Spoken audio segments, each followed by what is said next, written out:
Bismillahirrahmanirrahim. Və bihi nəstə'in və huvə xeyru nasirin və mu'in.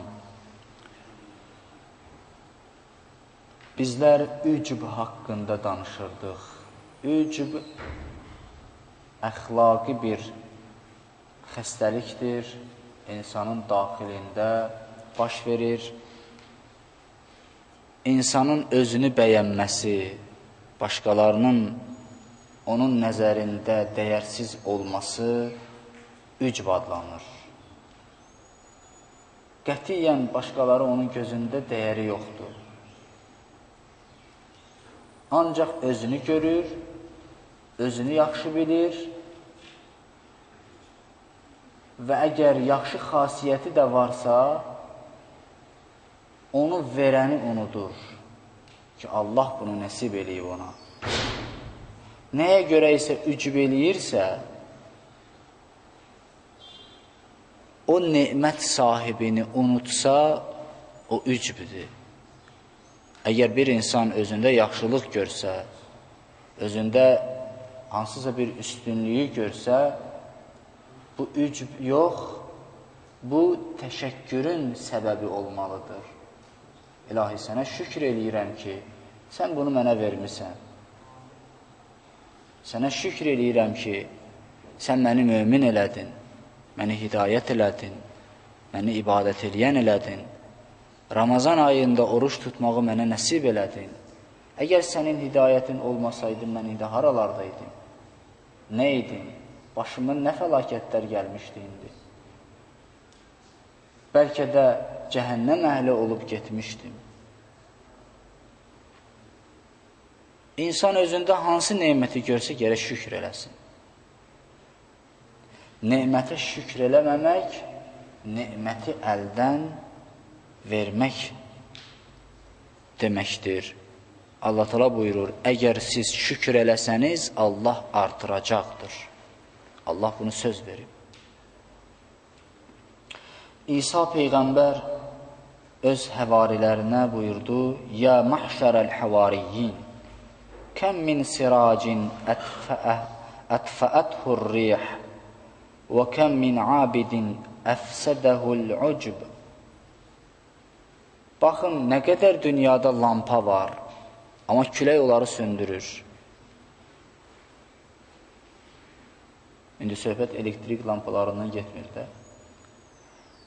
Nə qədər lampa var, külək onları söndürür. Nə qədər abid var ki, ücb onları məhv eləyib aradan aparıb. Abid, Allaha ibadət eləyən. İmam Sadiq əleyhissalamdan çox maraqlı bir hədis var ücb haqqında.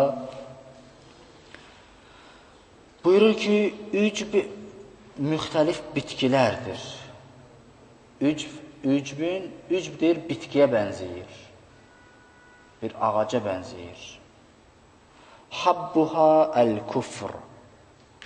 Onun dənəsi, o bitkinin dənəsi küfürdür. Onun yeri, hansı ki əkirsən, zəmisi nifaqdır, münafiqlikdir. Onun suyu zülmdür, çirkinlik, pozğunluq və s.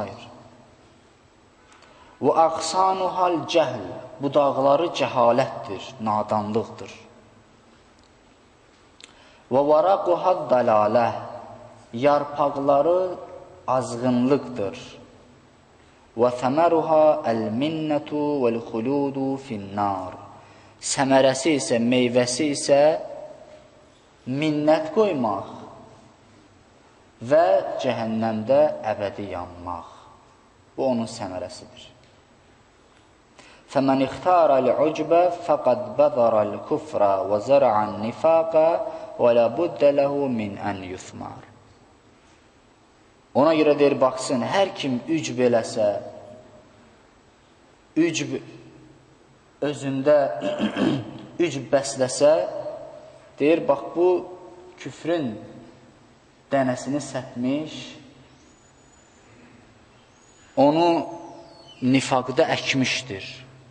Və bu da mütləq səmərə verəcəkdir. Öz səmərəsini verəcək. Bir adam özündə görsə ki, o minnət qoyandır, bilsin ki, o ücbün nəticəsidir, ücbün səmərəsidir. Və bu, cəhənnəmdə əbədi yanmağa səbəb olacaq.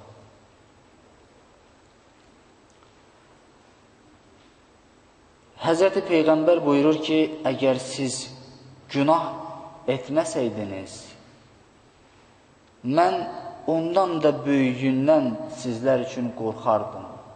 O da ücübdir, ücüb, 2 dəfə təkrar elədi, ücüb.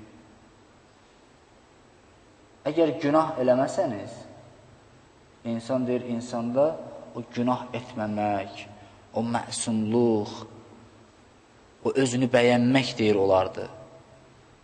Deyir, əgər siz günah əhli olmasaydınız, mütləq bu sizdə baş verərdi və bu da ücbə səbəb olardı. Və mən görürəm ki, ücb o günahdan üstündür. Çox maraqlı bir hədis. Allah Teala bir gün Həzrəti Musa Peyğəmbərə buyurdu ki, ey Musa, get özündən aşağı mərtəbədə olan bir şəxsi, bir kəsi gətir. Mənimlə danışmağa gələndə, baxıb görərsən, kim səndən aşağıdır, gətirərsən mənim yanıma. Musa Peyğəmbər gəzir, dolanır, baxır o tərəfə, bu tərəfə, görür ki, hə, biri var, məsələn, şərab içəndir, həmişə sarxoşdur, Allaha günah eləyir, günahkardır. İstədi, onu götürsün, aparsın, gördü ki, bu olmur. Bəlkə bunun Allah yanındakı məqamı məndən üstündür. Mən bilmirəm ki, Allah bilir. Getdi, başqasını gördü, istədi onu aparsın, gördü ki, yox. Bəlkə Allah onu sevir. Axırda da bir iti gördü. İstədi ki, onu aparsın. Sonra gördü ki, yox, it Allahın heyvanıdır, çox da nəcisdir, murdardır. Allahın heyvanıdır.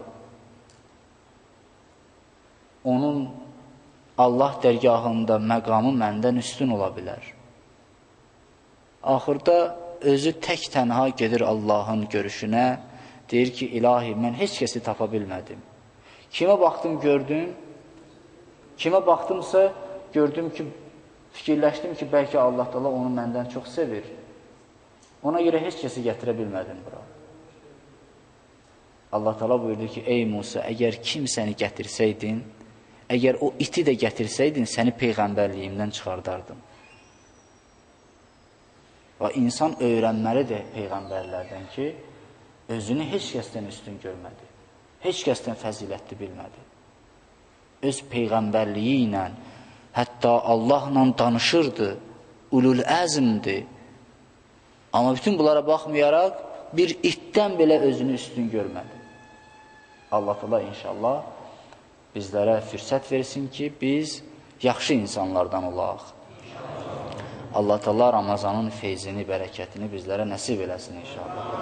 Ramazan da əlimizdən keçib gedir, qutarır, fürsət əlimizdən gedir. Allah Teala inşallah bu ayda bizi məyus eləməsin inşallah. Doğrudan da böyük nemətdir insana verildi, yavaş-yavaş alınır.